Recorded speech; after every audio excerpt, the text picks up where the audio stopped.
Hi, this is Chris Converse, and in this episode, we'll convert the appearance of checkboxes into switches, which gives your users a more visual indication of the options they're selecting. Now, if you'd like to follow along with me, download the exercise files, and let's begin by opening index.html in a text editor. And once you have the HTML file open, you'll see up in the head area, we have a link to a style.css file, which we'll be opening in a moment. Inside of the body area, we have a form element. Inside of the form element, we have an H1, and then we have three label elements, 1, 2, and 3. Inside of each label element, we have an input field, which is the checkbox, and some text here, which acts as the label. Now, the reason we have these inside of a label is so that if I come over to the browser and click on anything inside of the label, this will activate the checkbox. And when you load the page, you'll notice the notification checkbox is already on. That's because I've added this attribute down here in the HTML. This way we can see the selected and unselected states when we're working in the CSS. Now, before we begin working in the CSS, we're going to need to add some additional HTML into each one of the label elements so that we have something to create our switches out of. So inside of the first label element, after the input field, let's hit a return and let's add a div element. So less than sign, div, and the tag, and then let's end the element. Now we'll select it. Let's come down to the second label. Let's hit a return after the input, paste our div, and then down to the third one and do the same thing. So now we have a div element inside of each of the label elements that appears immediately after the input elements. And so now with these div elements in place, let's save our HTML. Let's go back to the exercise files and let's open up style.css in our text editor. So now in our CSS file, let's scroll down to the bottom. After the label selector, let's create a rule that targets the div elements inside of the label element. So we'll start with label, space div, then another space, put in our brackets. Let's come in here and define some properties for that div element. And we'll start with the display type. We're going to set this to an inline block. Next line, we're going to set a width property. We're going to set this to 45 pixels wide. Next, we'll set the height to 24 pixels. Next, we're going to set a position property. We're going to set this to absolute. Then on the next line, we're going to set a top property to -1 pixels. Next, we'll set a left property. We'll set this to 0. Then we're going to set a border radius. So border dash radius. We're going to set this to 16 pixels. Then we're going to set a border property. So we'll type border, colon space.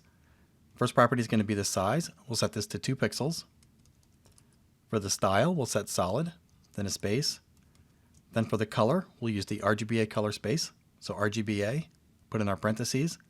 Then inside of the parentheses, 255 for red, 255 for green, 255 for blue, which will give us white, and then 0.6 for the alpha. And then finally, I'll want the background color to animate. So we're going to use a transition property. So we'll type transition, colon, space, background dash color, then a space. We're going to put 0.3s for 0.3 seconds, then a semicolon. So now with these CSS properties in place, save your CSS file, go back to the browser, hit reload, and you'll now see these rounded corner ovals that we've created that are now positioned to the left side of each label element. So now we'll use a pseudo element to add the indicator dot inside of these div elements. So in the CSS, let's scroll down. Let's create another rule. Label space div, then 2 colons, then the word after. Put in our brackets, split this open. First, we'll start with a content property. We'll set this to null, so just 2 tick marks and a semicolon. Next, we're going to set the display type. We'll set this to a block. Next, we'll set a position property of absolute. Then a top property of 4 pixels. A left property of 5 pixels. Then we'll set a width of 16 pixels. Then we'll set a height of 16 pixels, giving us a perfect square. And then to turn this into a circle, we'll set a border dash radius of 50%. And then the final two properties will be the background color and the transition property. So on the next line, we'll set background color. We're going to use RGBA here as well. So put in RGBA and the parentheses. Inside, we're going to set this to a 60% white. So 255 for red, 255 for green, 255 for blue, then 0.6 for the alpha. And then finally, the transition property. We're going to transition the position of this indicator. So we're going to set transition :space, left, then a space, and we'll set it to 0.3 seconds. So it transitions with the same amount of time that we transition the background color up here. So with these in place, save your CSS.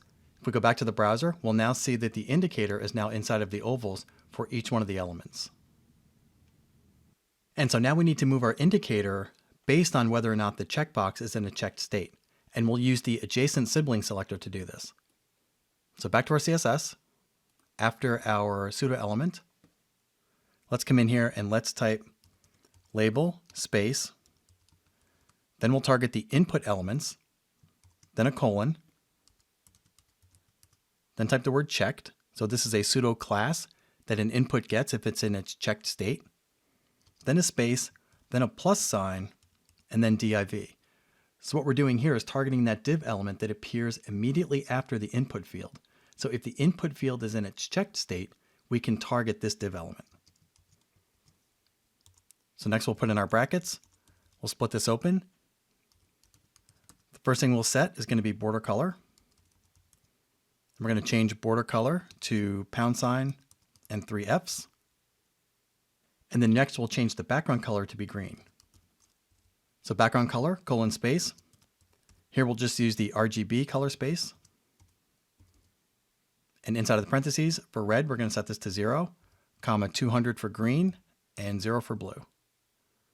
So with this CSS rule in place, save your CSS file, go back to the browser and hit reload. We'll now see that the one div element that appears after the checkbox that's in a checked state now has a green background. And so now that we've targeted the indicator container, let's come back to our CSS and let's target the indicator itself. So we'll type label space, input : checked, then a space, then we're going to target the div element. So plus, div, then 2 colons. We're going to target the same pseudo element. So we'll type the word after, put in our brackets, and then inside here, we're going to set the left property. And we're actually going to use a calculation here so that if we change the width of the container, we won't have to go in here and change the position of the indicator. So we'll target the left property, : space, then we'll type calc, C-A-L-C, put in our parentheses and a semicolon. Inside of the calculation, we're going to take 100% and we're going to subtract 21 pixels. So 100% minus 21 pixels. Then on the next line, we're going to set a background color to this as well. So the background color of the indicator is going to be white. So £, and 3 Fs. And then finally, we'll hide the original checkboxes. So we'll create one more rule down here after the input that targets the indicator. Label space, input. Put in our brackets, set a display type of none. Then with all of those in place, save your CSS, go back to the browser, and we'll see that the div element with the indicator, if it follows an item with an input in its checked state, we get a green background and we get a full white border and we get an indicator over on the right-hand side. And then if I click these, you'll see the transition of the background property and the indicator position showing up representing the checked state of each input element inside of each label. And so now that we've changed the user experience of checkboxes using CSS, you may want to explore more options for styling form elements. And you can find more techniques in this course entitled Styling Form Elements, which is also available here in the library. And so with that, I'll conclude this episode. And as always, thanks for watching.